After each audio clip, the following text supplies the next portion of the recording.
श्री शिवाय नमस्तुभ्यं। मित्रों, गुरुभ्यो नमः और श्री मात्रे नमः। मित्रों, 14 तारीख को संक्रांत मनाई जाती है। इस बार 14-15 दोनों दिन संक्रांत है, लेकिन संक्रांत के समय में, मकर संक्रांत के समय में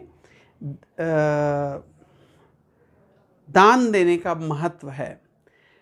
तमाम वीडियो के ऊपर में ऐसा बहुत सारी चीज़ें आती हैं कि हमें ये दान करना चाहिए, वो दान करना चाहिए, लेकिन इस दिन दान करने का क्यों महत्व है ये पहले जानें। इस दिन गुप्त दान करने का महत्व है, और गुप्त दान करने का महत्व क्या है वो भी जान लें। इस दिन भगवान शिव और विष्णु जी दोनों गंगा तट पर स्नान करने के लिए जब प्रकट हुए, तो जब दोनों नहाने के लिए जा रहे थे, स्नान करने के लिए जा रहे थे, तब माता लक्ष्मी चुपके से इन दोनों को देख रही थी। पर भगवान ने तिरछी निगाह से लक्ष्मी जी को देख लिया। तो जब माता लक्ष्मी ने, भगवान शिव ने लक्ष्मी जी को देख लिया तिरछी निगाह से, तो वो फिर वापस भगवान शिव की ओर देखे। तो भगवान शिव ने कहा कि नारायण, मुझे पता है, बोले कि देवी लक्ष्मी हमें देख रही हैं, और मैंने उनको उनका आशीर्वाद भी दे दिया है।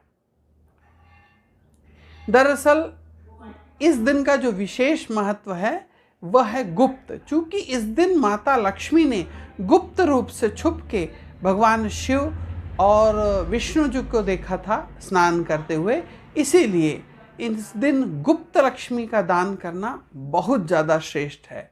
गुप्त लक्ष्मी का दान कैसा कि इस दिन लड्डू बना के और उसके अंदर में पैसा रख दिया जाता था छुपा के, और उस लड्डू को बना के किसी को दान कर दिया जाए। यह है गुप्त दान।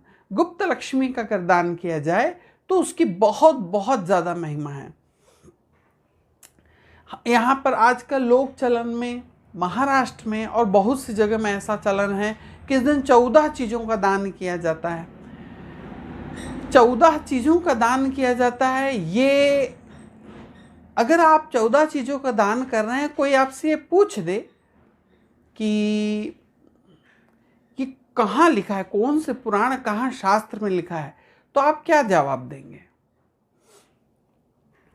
दरअसल भगवान ऋषि नारद भगवान विष्णु के पास पहुँचे और उन्होंने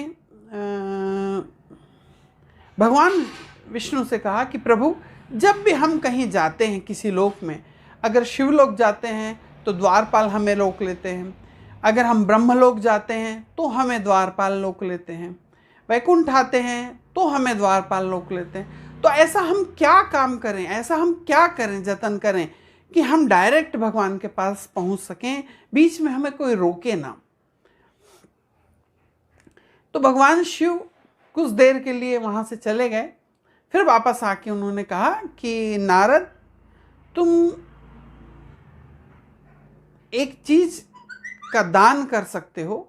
अगर इस चीज का तुमने दान किया तो तुम किसी भी लोक में, भगवान शिव लोक में, ब्रह्म लोक में, किसी भी लोक में, बिना किसी द्वारपाल या किसी की रोक टोक के आप डायरेक्ट भगवान के पास पहुंच सकते हैं। ये अग्नि पुराण में मिलता है इसका पूरा वर्णन।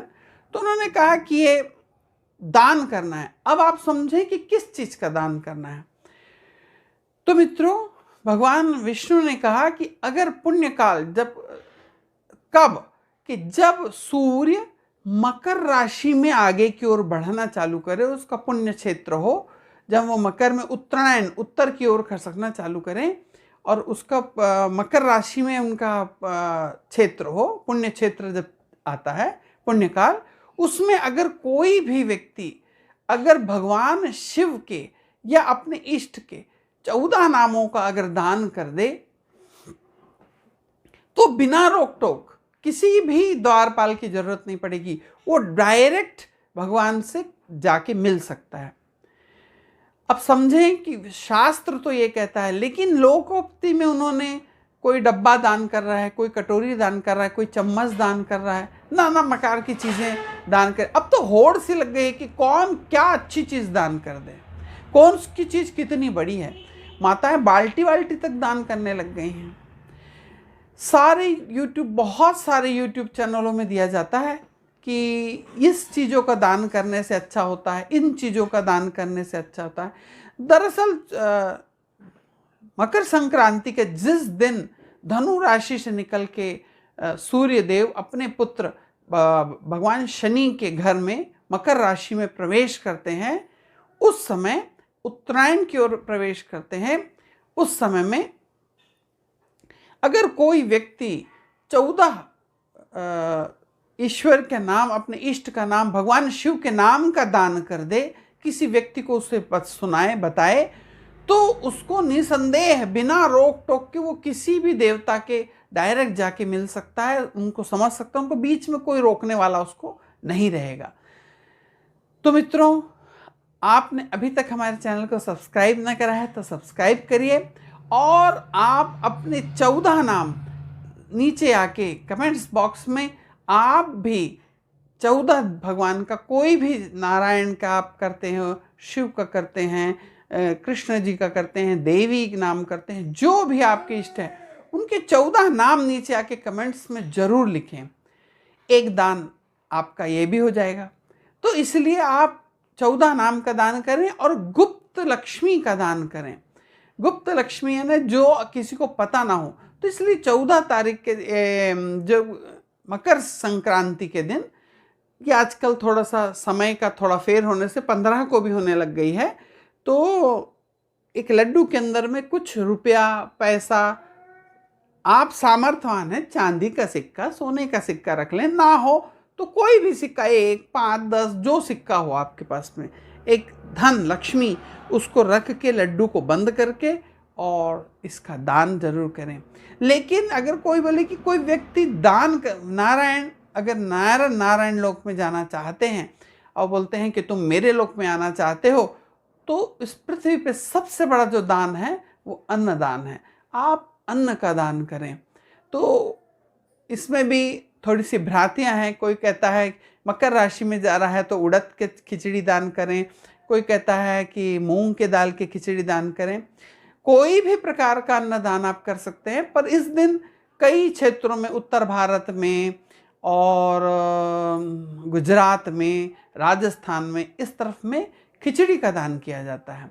तो अन्नदान तो वो भी है, साधारण से सुपाच्य है। ऋतु परिवर्तन हो रही है, इसलिए सुपाच्य चीज जो खाने में ज़्यादा अच्छे से डाइजेस्ट हो जाए, उस चीज़ का दान करना चाहिए। लेकिन कोई व्यक्ति चाहता हो कि अगर उसका बृहस्पति स्ट्रांग हो तो वो घी का भी दान कर सकता है। और वैसे यह वर्ष जो है ये शुक्र का है, 2022 जो चल रहा है यह शुक्र का वर्ष है। तो इस समय में चांदी का दान आप कर सकते हैं, और गुप्त धन तो आप करें ही, और घी का दान कर सकते हैं। इससे हमारे आरोग्य की प्राप्ति होती है, सुख समृद्धि बढ़ती है। और अगर कोई व्यक्ति इस दिन अन्न का दान करता है, गरीबों में अन्न का दान करता है, ज़रूरतमंदों में अन्न का दान करता है, तो निश्चित ही माता लक्ष्मी की उनके ऊपर विशेष कृपा रहती है, क्योंकि इस दिन गुप्त दान का विशेष महत्व है। राधे राधे।